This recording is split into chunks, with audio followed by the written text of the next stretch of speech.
Hello, நமஸ்காரம். இன்றைக்கி மடிப்பாக்கம் சுந்தரி மேமேத்து கிச்சனில் வெந்தய தோசை எப்படி பண்ணுறதுங்கிறத பார்க்கலாம். இது உடம்புல உள்ள சூட்டை தணிச்சிட்டு வயத்தில் உள்ள புண்ணெல்லாம் நல்லா ஆற்றும். இப்போ இந்த தோசை எப்படி பண்ணுறதுங்கிறத பார்க்கலாம். ஒரு 2 அழாக்கு அளவுக்கு இட்லி அரிசி எடுத்துக்கலாம். அதை நல்லா களைஞ்சிட்டு 2-3 தடவை களைஞ்சிட்டு இதில் நல்ல தண்ணியை விட்டு ஊற வச்சிடலாம்.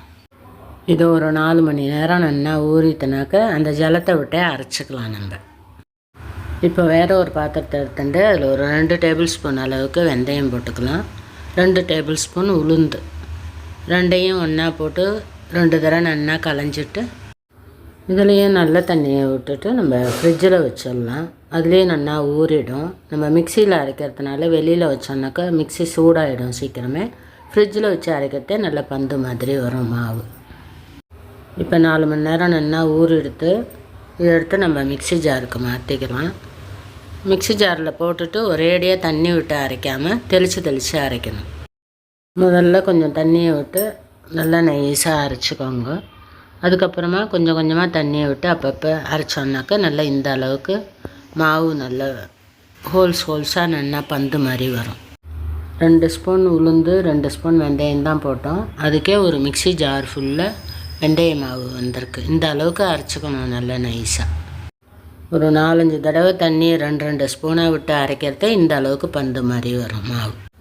இப்போ அந்த வெந்தயம் அரைச்ச ஜாடியிலேயே நம்ம அரிசியையும் போட்டு நல்லா நைஸாக அரைச்சி எடுத்துக்கலாம். ஒரே டைமாக போடாமல் ஒரு 2 தடவையாக போட்டு அரைச்சல்னாக்கா மாவு நல்லா நைஸாக அரைக்க முடியும். எவ்வளோக்கு அவ்வளோ நைஸாக அரைக்கிறோமோ அந்த அளவுக்கு தோசை நல்லா வரும் சாஃப்டாக. இப்போ அரிசி அரைச்ச மிக்சி ஜார்லேயே ஒரு 1/4 டம்ளர் அளவுக்கு தண்ணியை விட்டு நல்லா அலம்பிட்டு அந்த மாவோடையே விட்டுடலாம். இந்த அளவுக்கு உப்பு போட்டு மாவை நல்லா கரைச்சி வச்சிடலாம் கையால். மாவு கரைச்ச வீடியோலாம் எங்கேயோ மிஸ் ஆகிடுது. இது மறுநாள் காலம்புற இந்த அளவுக்கு பொங்கி இருக்கும் நல்லா மாவு. வெந்தய தோசைக்கெல்லாம் நல்லா மாவு பொங்கி இருந்தால் தான் தோசை நல்லா வாசனையாக சாஃப்டாக இருக்கும். மாவு புளிக்கலைன்னாக்கா ஒரு மாதிரி வடக்குன்னு ஆகிடும். அதனால் 6லேருந்து 7 மணி நேரத்துக்கு நல்லா புளிக்க வச்சுக்கலாம். இப்போ இந்த மாவுலேருந்து வேறு ஒரு சின்ன கிண்ணத்துக்கு ஒரு 4-5 கரண்டி மாவு எடுத்துக்கலாம். எடுத்துன்ட்டு அதில் கொஞ்சமாக தண்ணியை விட்டு கொஞ்சம் தோசை மாப்பதத்துக்கு கரைச்சிக்கலாம். அப்படியே பார்த்தோன்னா ரொம்ப தடியாக இருக்கும் தோசை, சாஃப்டாக இருக்காது.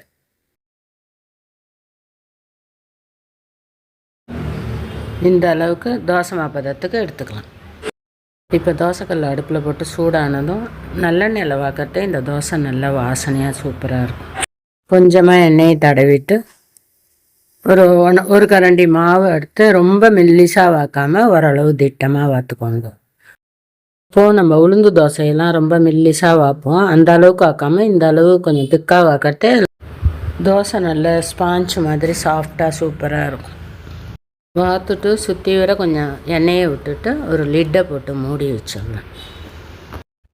அடுப்பை மீடியம் ஃப்ளேம்லேயே வச்சு வேக விடணும்.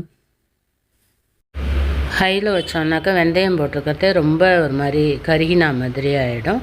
மீடியம் ஃப்ளேமில் வச்சு வேக விடுறதே கலர் மாறாமல் பொன்னிறமாக இருக்கும்.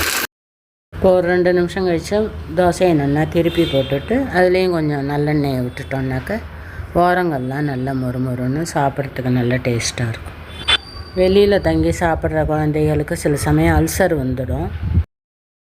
போல் வயிற்றில் புண்ணு இருக்கிற சமயத்தில் நம்ம வெந்தய தோசை வாத்து கொடுத்தோம்னாக்கா வயிற்றில் உள்ள புண்ணை நல்லா ஆற்றிடும். அதுபோல் டெலிவரி ஆன குழந்தைகளுக்கு காலம்பறையே சாதம் போட்டுடுவோம் 11 மணிக்கெல்லாம்.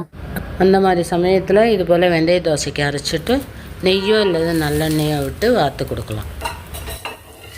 குழந்தை பிறந்து 1 வாரம் ஆனதுக்கு அப்புறமா ஈவினிங் டைமில் ஒரு 2 தோசை சின்னதாக வாத்து கொடுக்கணும்.